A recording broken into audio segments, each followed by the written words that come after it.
Well, ladies and gentlemen, welcome back. It's daily number 582. I think. I don't even know what episode it is. This is the Root Sage one where we're looking at anti-mutaplay in PvZ. Watcha. Part 1, we saw the setup of how we got to this awful, horrible, heinous, gross, grody, disgusting, revolting, ungood place. And now what we're going to do is look at how Sage starts to wiggle and worm his way out of it. This is going to be quite a long fought game, and we're going to see the same themes come up again and again and again and again throughout. And also, I was playing a story in the breaks. Again, if you're watching on the archive, if you want to see what happens in the commercials, all the VODs for the daily are instant on Twitch with the subscription, so you can go to twitch.tv/day9tv for those. But if you're watching live, I'm going to finish the story after the whole daily. Isn't that great? I genuinely didn't know that. Alright, cool. So Sage has set himself up in this spot. Still doesn't really know exactly what he's going to be up against, so he's getting the nice mix of a couple of Zealots, Sentries, Void Rays, and all this stuff. He's poking around, and this is a really awful spot for Sage to be in when he spots this top expansion. Fourth bases are not as aggressively scouted as third bases, but they should be in these types of positions. The first thing that I really love that Sage is going to do is he is going to make a lot of attacks that have a strong probability of guaranteed upside. Attacks that the sort of guaranteed or just generally guaranteed upside fall into two categories. One is positional type play, like, oh, here his units are there, so I'm going to send a couple dudes up there to deal damage. And the other is timing-based play, like, I'm going to hit him right before his Broodlords come up, guaranteeing the strength. So this sort of thing is a lot to do with positioning and timing. If we can control a lot of vision centers, this is a good way to exploit Mutalisk-based play to send just a couple Zealots. Attacks are not going to be our core tool. It's instead going to be little teensy pokes like this, based upon seeing the positioning of these Mutalisks. As an auto response, I like this fleet beacon. Getting range is way the hell better than getting additional Phoenixes. So that's one core move that we will be seeing out of our good old buddy Sage. Oh my god, there's ants in here again. There's no food! What are you idiots trying to eat? You're gonna starve to death, and you're just gonna wonder why you're here. So Sage has very fortunately gotten the chance to see exactly where the Mutalisks are. They're on this left side of the map. Well, actually, I shouldn't say exactly, but I should say approximately. He knows they're on this side of the map, so he has these Phoenixes heading to the south. And the big attack points for Sage are going to be this place here and this place here. Far spread out places. Oddly enough, Mutalisks are good as pure offense or pure defense, but not both. So that's what we're going to exploit. These Mutalisks are good at defending here, and will soon enough be able to pull down and defend here. We can see now why we split the Zealots up to do a little bit of damage here and a little bit of damage there. We're not going to do massive damage, but we're trying to get some guaranteed damage here. And we're still seeing, wow, really fortunate we know where the positioning is. Couple Zealots moving forward. So most of the gas is dumping into upgrades, dumping into Phoenix. Minerals are going to be the damage devotion. So again, I know it's Zealots and Warp Prisms, but we want to think of it in terms of minerals.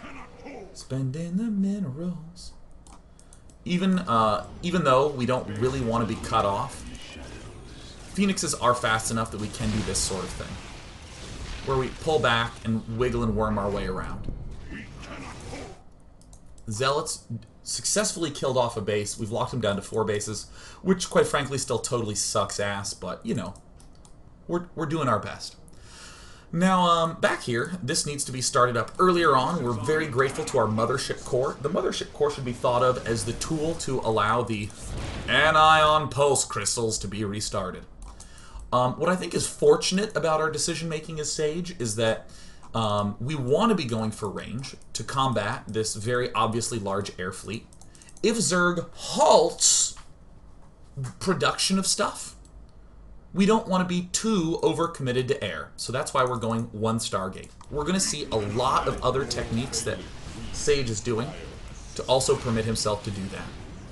Getting some Stalkers up, and Ion Pulse Crystals, that's the range upgrade.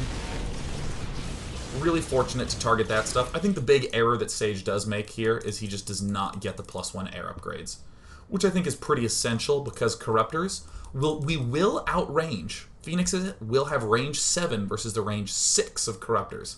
But Corruptors start with 2 armor, which means that each Phoenix shot is only doing 4 damage. And when this actually gets to +2, these Phoenixes will drop down to doing 2 damage a shot, and with, 200 health per Corruptor. That sucks! That's freaking bad, man! So Sage is doing his best to do these little micro tactics. His Zealots have basically been wiped off, but what we're looking for right now is opportunities to do pushes. We're looking for opportunities, and we're not going to force it. We're going to see Sage mainly try to scoop out areas, like he moved up here, no Zerglings, okay, good. He's going to move down here, clear this out. The Phoenixes are both our direct defensive tool. We kill the Mutalisks, and they allow us to begin gobbling up vision. So we're kind of heading up here. I'd probably head up here and then cut down here and sort of wiggle my way forward, trying to snatch up a watchtower. The rest of the effort is being devoted down hither. This is a very dangerous play because we don't know where the Mutalisks are. So notice first contact pulls right back. Still aware of all the counterattacks that are there. But yeah, we moved up to that side so we could clear a little bit of space for this Warp Prism. And now we're coming right on back. And the Zealots are starting to move forward again. Not a huge force, just trying to gobble up a little bit of vision. And remember, we saw this play a few minutes ago. A few minutes ago, it was a couple Zealots heading up here, 4 Zealots heading down here, and the Phoenix is moving along the south side. We're doing the same thing again, because we're pretty dang certain that the Mutalisks are somewhere on this side of the map. So we're going to see a different permutation of it. You might ask yourself, why are we always going Phoenix's bottom, Zealots here, Zealots here? In reality, what it is Phoenix are attacking along the easiest retreat angle. We're sending the Phoenixes along the bottom because our 4th base is here. And earlier on, it's our 3rd and our main that we were really protecting. So, okay, we're doing that. And these 2 Zealot drops are occurring in 2 different locations that are hard for Mutalisks to be at the same time. So, if you're playing on Cloud Kingdom, we might send our Phoenixes in a way that would protect our 4th, and this might be the drop in the main base, and this might be some Zealots at Zerg's 4th base. So that's kind of how that works. Also, what's really cool from Sage is de-emphasizing gateway count, emphasizing tech structures. Where do all those minerals go to since you can't build the gateway units? They go into cannons. Cannons are amazing in these positions, and we never really need that much air. So cool. Check in stuff out. This is great. I mean, it's kind of a simple play. Sage is looking for an opportunity to attack, but he's not forcing an opportunity to attack. He's kind of actually forgetting about this stuff, which is fine. He actually looked for the opportunity to deal damage, but then he kind of was like, oh my god, I'm going to do a Zealot Warping. So all the minerals we're saving, we're expanding. We have another expansion that's about to happen right here. We're still building Phoenixes. Why? Because very simply, we see a lot of Mutalisks. And the gateways are being sort of added on after. Joink, joink, joink. And getting the double upgrades right there. Because we're de-emphasizing the gateway units, we don't need to spend as much money on the gateway units. We're just really trying to power through and get 3-3 on ground and demand. Now, I would say the baseline intuition for your average bear is going to be to go, oh my god, I'm going to go Phoenix Stalker because Stalkers shoot air and Phoenixes shoot air. Yeah. That's not quite correct. Because at any moment he could switch tech. He could begin going Ling Ultra, he could begin going a lot of Roach, probably not Hydras. He's devoting a lot of gas to that, so it won't be a scary threat. The only really truly scary thing he could do is bust out a whole bunch of Zerglings and Roaches. Mineral type stuff, because he's spending so much gas. So this is something I was talking about earlier. We are going to do the transition to Zealot Archon. We're actually going to be getting Charge before Blink. I'm kind of a fan of having already gotten Blink, just for some a little maneuverability. But still, focusing on Zealot Archon, because we want to build that up so we can begin slowly pushing forward. We're not trying to blitz him and win in a swift game. We're trying to get these expansions up, and we're trying to make sure that we have a failsafe against some guy who floods a bunch of Zerglings. Also, Templar and Storm are really good against Mutas.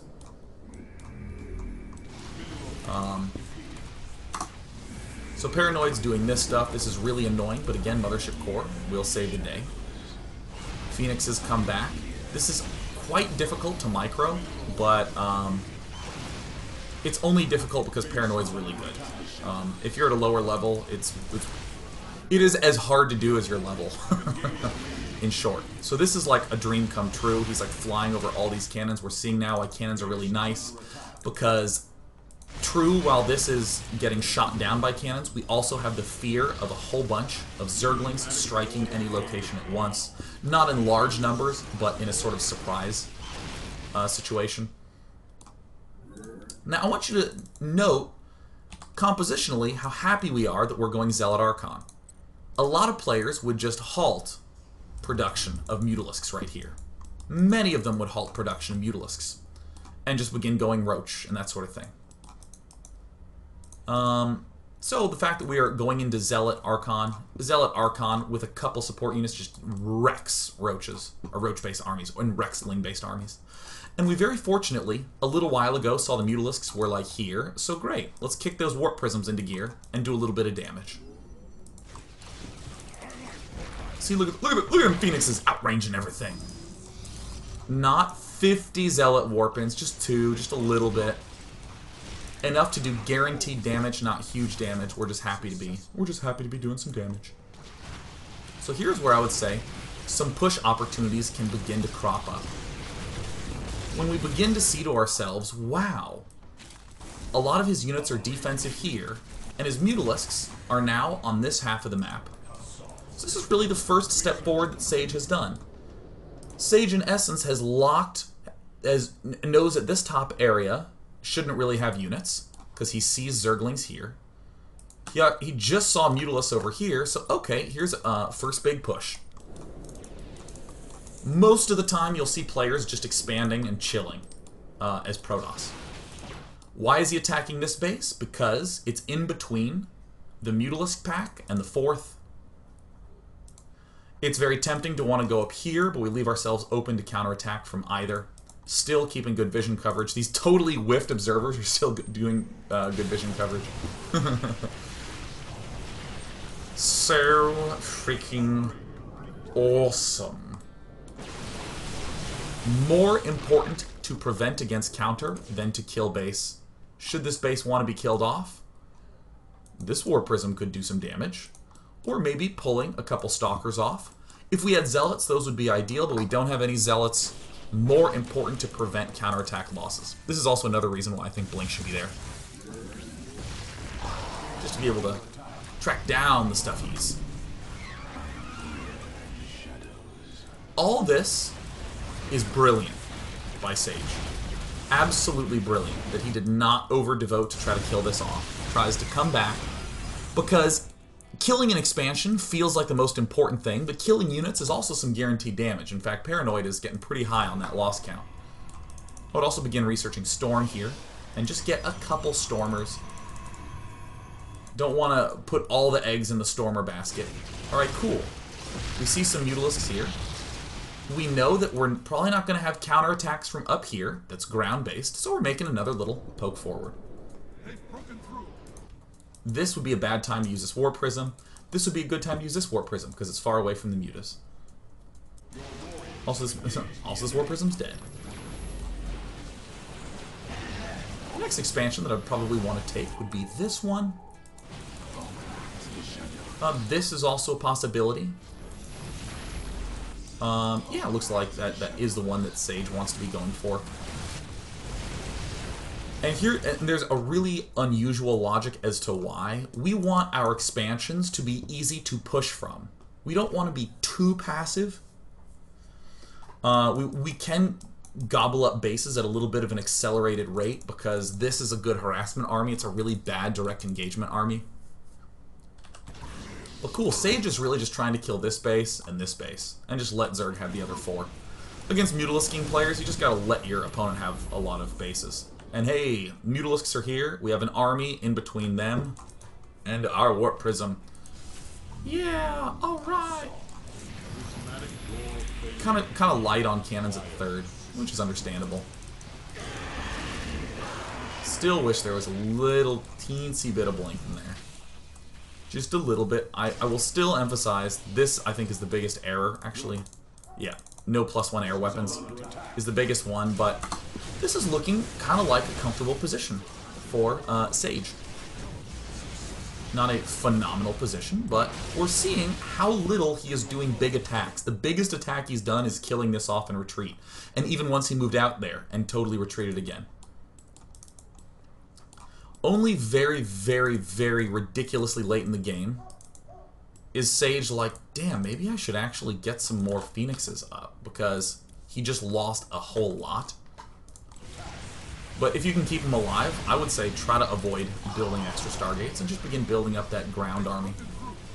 The thing that these sort of armies are worst against, the things that air struggles against the most, are just direct ground pushes.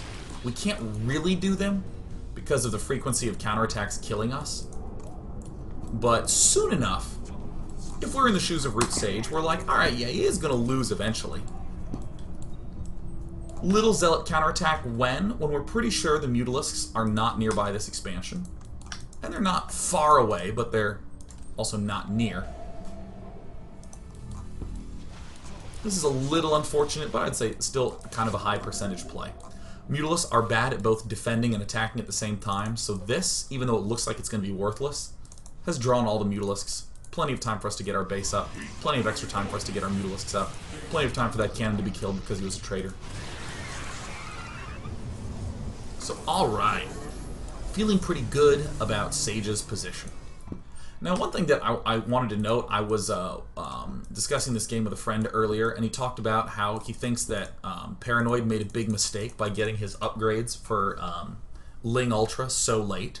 It doesn't actually factor into this game, because Paranoid was just going mass Mutalisk for so long that once 3-3 was done, that's the only real time we actually saw those units. So Sage checking up here. Why? Because he wants to attack. I don't even think it would be bad to kill off that little set of rocks there and then expand. But indeed, we spot the Mutas. I think 1 or 2 Stormers with a lot of cannons would help a ton here. And Paranoid's finally beginning to, or excuse me, Root Sage is finally beginning to do a little bit of split uppage, but for the most part, it's been just very gentle, careful, gradual defense against this death, doom, dying, dead army of Mutalisks. Thank God for Mothership Cores. It's so important in this defense. Still think Blink is a little bit late. We're seeing that Sage is hanging on reasonably comfortably in this spot. Could be doing a lot better with this upgrade and with this upgrade. But okay, cool. I'm going to begin speeding things up. Why are we pushing down here right now? Because we see the position of the Mutalisks, and we want to try to kill this expansion, we want to try to kill this expansion, so we know exactly where these things are. If all this stuff started beelining back, then we would be beelining back. Such as here. Wow, look at that. Thank you for that example, Sage. Sage pulls off just a little bit. I think an expand could also be going down up here while this is going on, because we see where the Mutalisks are. Worst case scenario is we cancel it. That's fine, we want to be spending our minerals on cannons and bases anyways. And Sage is just doing these nice little teensy-tiny pushes. I think I've said it a million and one ways, but Sage is keeping his army in a position relative to wherever the Mutalisks are. This is the farthest forward he's ever extended because he knows the Mutalisks are kind of around there. And this Mutalisk estimation play is super strong. He's being so careful. This, I think, is a terrible place to expand. I think it has to be here or here. This allows for much more focused defense. Because pretty much any spot is a vulnerability. Even this main base is something that kind of needs to be defended against Mutalisk Corruptor, because it really is a big target. I like taking this because you can cannon and Templar it, and then this main is defended, this third is defended, this natural is defended, all by virtue of this being here. You essentially need this base, units here by this watchtower, and this base. And then you sort of lock off these 4 bases on the right side. So you're, I'm sure many of you, well actually I know many of you because I can read the chat, are noting that there's not a lot of like specific build order type things that's going on. It's not like, alright, if you're against Mutalisks, make sure you build lots of X and lots of Y. And that's all you gotta do. It's more about positioning and moving around. And in fact, it's possible to hold off big Mutalisk armies even without Phoenixes, if your army movement is good enough. But I think this is just way too vulnerable, because these units were pulled down by Mutas. So in this top base. Or yeah, look, now he's moving up to the top side, and he's starting to lose track of where the Mutalisks are. These observers will really rarely be alive. Good players just have overseers floating along with the corruptors to just kill that stuff off. It's pretty fortunate that Sage can get that. Sage actually needs to be moving out with the Phoenixes like he was in the early game to really get that necessary knowledge. So, alright. Warp Prism would be very useful at this phase in the game. For warping in here to assault this expansion. This is the moment where it's starting to feel pretty good for Sage, if he can secure this base. Paranoid's only really able to do this by taking a heavy efficiency loss. But we see cannoning things up is so important. I feel like this expansion was the beginning of the end. This game's going to get real hard for Sage real soon. Very shortly. And I credit this expansion with being the big loser there. This expansion I think would have been the #1 choice, this #2, and then last would have been this base. Because look at how spread out he is. He doesn't even have his Phoenixes moving out into the field to get a good sense of what's up. Sage killing off so much.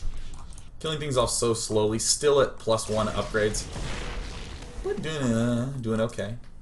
Now, given this setup, this suddenly becomes the best base to take. This is creates a lot of vulnerability with this one. The bases are coordinating. They're coordinating. Damn it. See, there's ants. See him on my finger there? Oh, geez, he's in my keyboard now. What are the ants doing here? I'm going to take a break. I'm going to kill some ants. When we come back, we're going to... Perfect. We're just going to wrap up this game. We're going to wrap this up. There's about another 20 minutes left, so we're going to start really speeding through it. But I think part 2 was most useful for seeing the way that the attacks occur, and it's all relative to the movement. And a lot of it is spending minerals to deal the damage, Warp Prisms and Zealots, while we conserve our gas at home with Phoenixes and Templar. So we're going to go to break and actually listen to music. In this particular circumstance, actually rock out to some beats.